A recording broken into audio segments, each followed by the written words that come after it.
Esteemed President, Vice Presidents, I congratulate the Director-General for choosing the issue of advancing social justice for both his report to the ILC and his initiative for a new global coalition. On this special day, the World Day Against Child Labour, let me start by saying that the abolition of child labour is a cornerstone of social justice, and I urge the Irish Government to engage constructively with the initiative and to give serious consideration to joining Alliance 8.7. The persistence of child labour is indicative of the lack of satisfactory solutions to the multiple challenges and changes in the world of work. In Northern Ireland, the negative consequences of Brexit, a political impasse and the failed austerity policies of the British government continue to deny social justice there. Trade unions are engaged in widespread industrial action to support workers and their families. While the restoration of devolved government is urgent, it is only the first step in a recovery that will only be fully realised through a change in the economic policies of the government in London.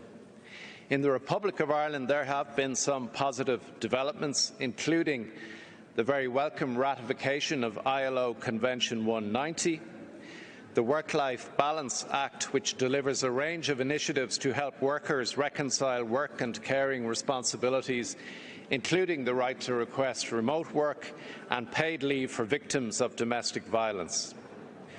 Publication of a new National Action Plan Against Racism, the introduction of sick pay, large companies now reporting gender pay gaps, and most significant of all is the fact that we are on the verge of finally addressing our collective bargaining deficit through the implementation of the EU Minimum Wages Directive, which will promote collective bargaining and abolish the reductions and deductions under the minimum wage for all young workers.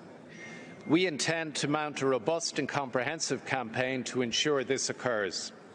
A successful transposition of this directive will unleash the power of collective bargaining to advance equality and foster inclusion in our country.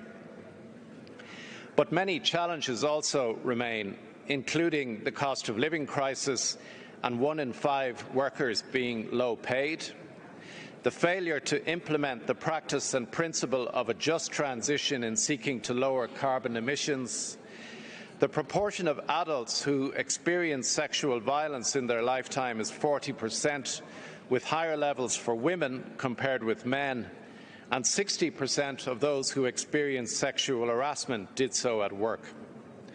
There are poor labour market outcomes for minority groups, including travellers and Roma. And the rise of the far right taking advantage of these crises, including a deep housing crisis and an accommodation crisis for those seeking international protection and trying to divide working people. Corporate greed is also a serious obstacle to achieving the SDGs by 2030, and we believe a world that leaves no one behind should hold corporations to account through mandatory human rights due diligence, including grievance procedures to effectively remedy violations. Ireland will undergo a voluntary national review at the UN next month, and we believe these key challenges must be addressed if Goal 8 and the full Agenda 2030 is to be achieved.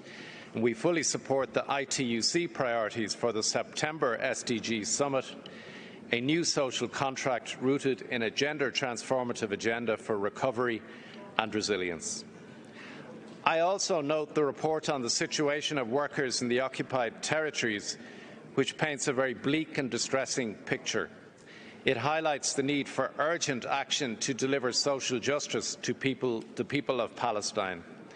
Incidences of discrimination against Palestinians in the application of regulations and policy as outlined in the report are increasingly characterised as apartheid, and one wonders how many more of these kinds of reports we need before the international community moves beyond mere condemnation to holding Israel accountable.